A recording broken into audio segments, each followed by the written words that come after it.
Now let us discuss the physical structure of this chloroplast. So if we discuss the physical structure, we will find that the chloroplast has 3 membranes and 3 compartments. It has 3 membranes,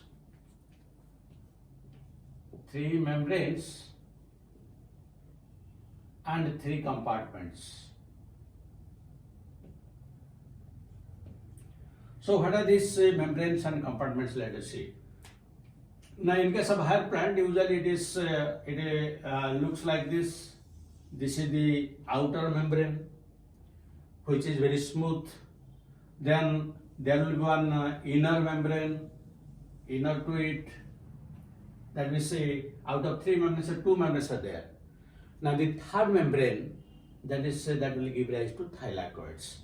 So the third membrane that will give rise to the thylakoids, which may be arranged one above another to give rise to stacked structures, which are known as grana. Plural is grana, singular is grana. And they are again connected by means of stroma lamellae. So now you see there are 3 membranes. So what are the 3 membranes? This is the outer membrane.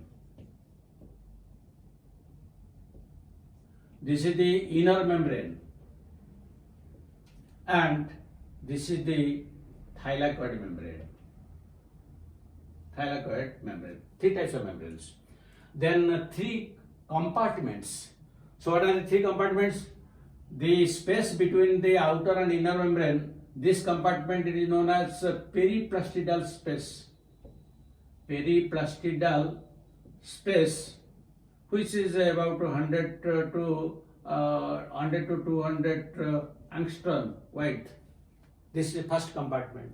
The second compartment is this one. This is known as matrix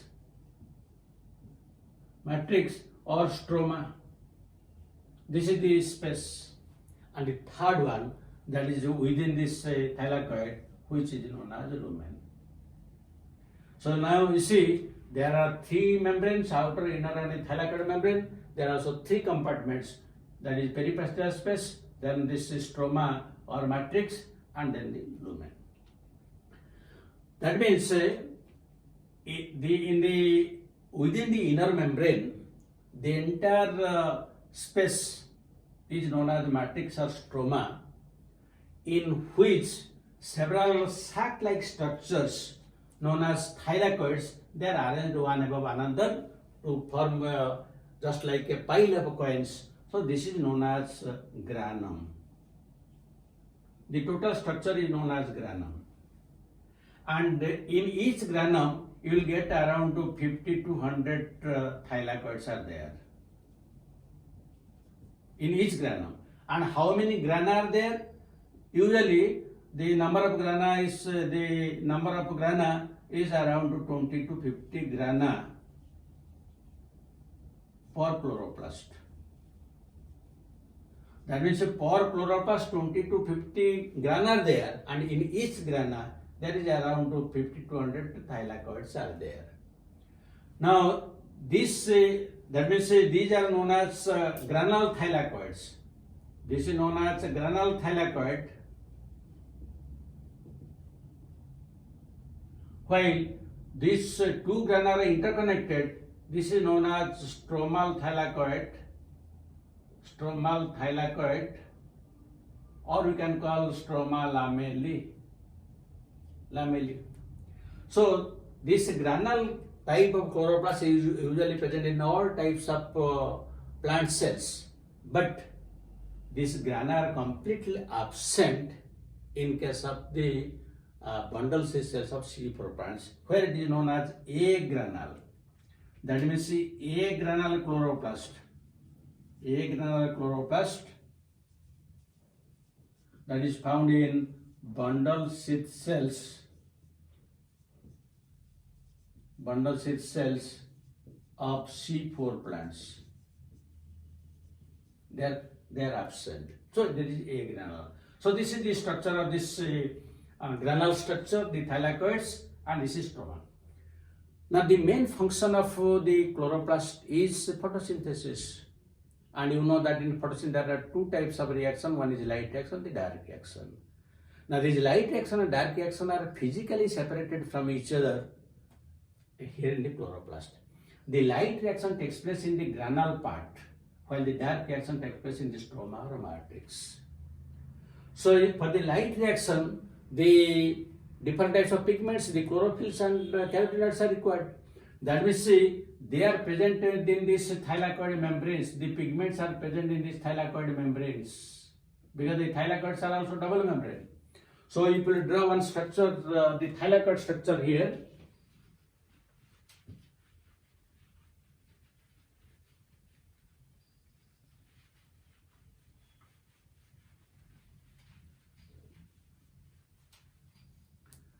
So each thylakoid is again double membrane.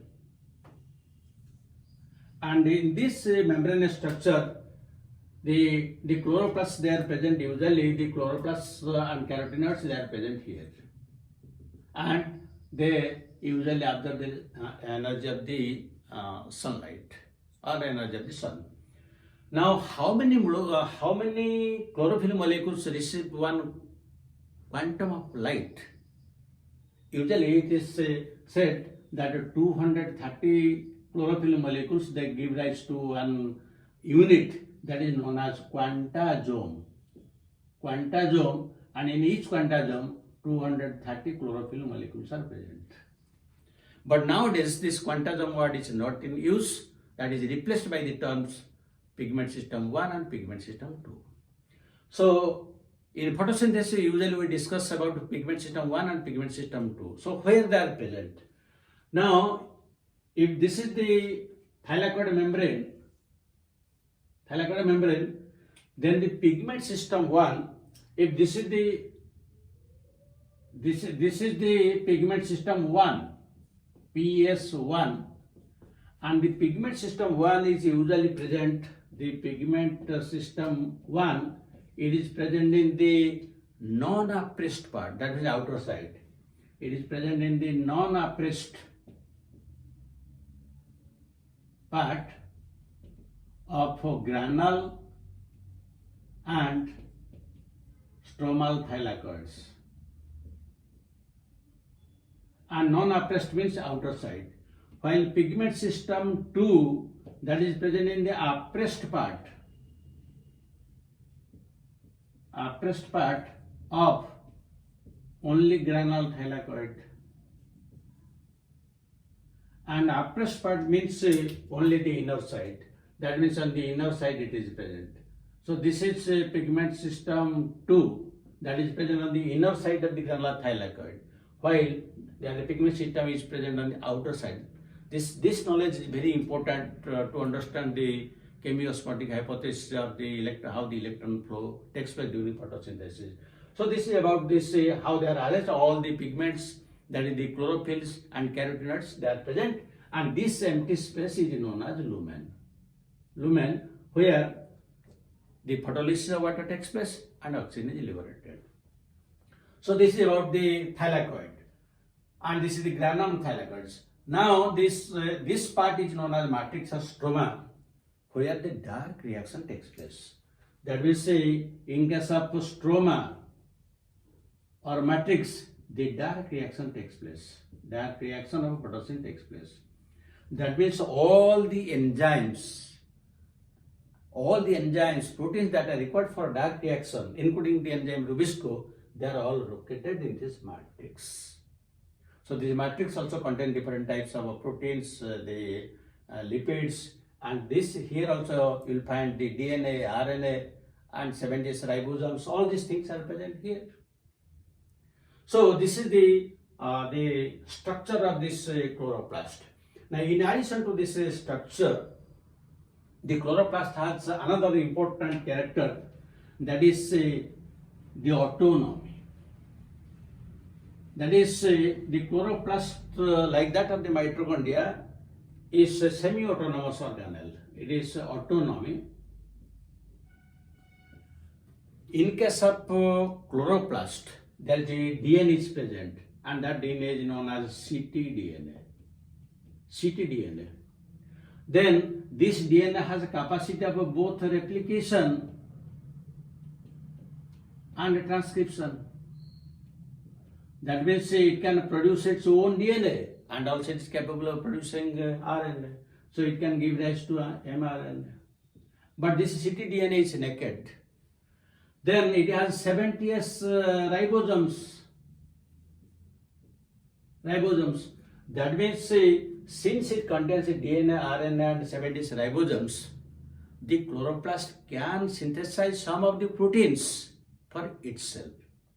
Though most of the proteins are synthesized by the nucleus, but still it can synthesize some of the protein by itself. That is why the chloroplast is known as semi-autonomous organelle. Semi-autonomous organelle. So this part is important. Now there is another important aspect.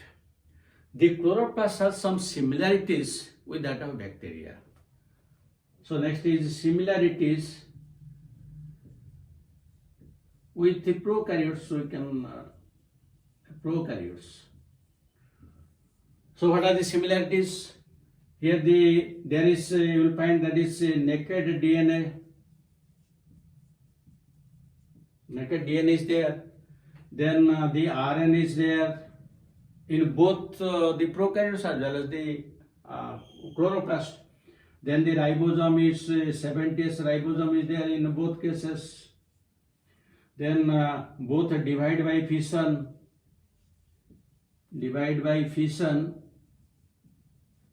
from pre-existing ones. That means in all these respects, both chloroplast and prokaryotes are similar. So some scientists argue that the chloroplast was earlier was a prokaryotic cell. Somehow it entered into eukaryotic cell for the purpose of symbiosis and permanently retained there.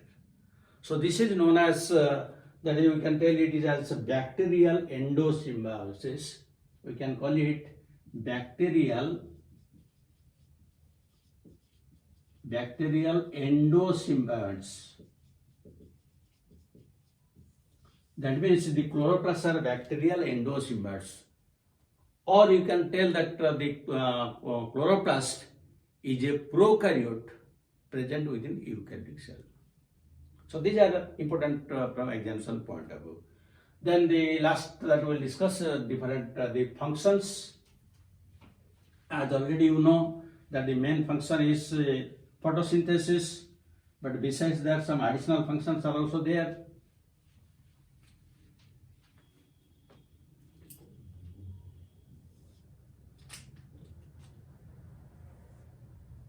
So functions. So the first function is photosynthesis. This is the most important one. And during photosynthesis, ATP is synthesized because it captures the solar energy. So it is energy transduction.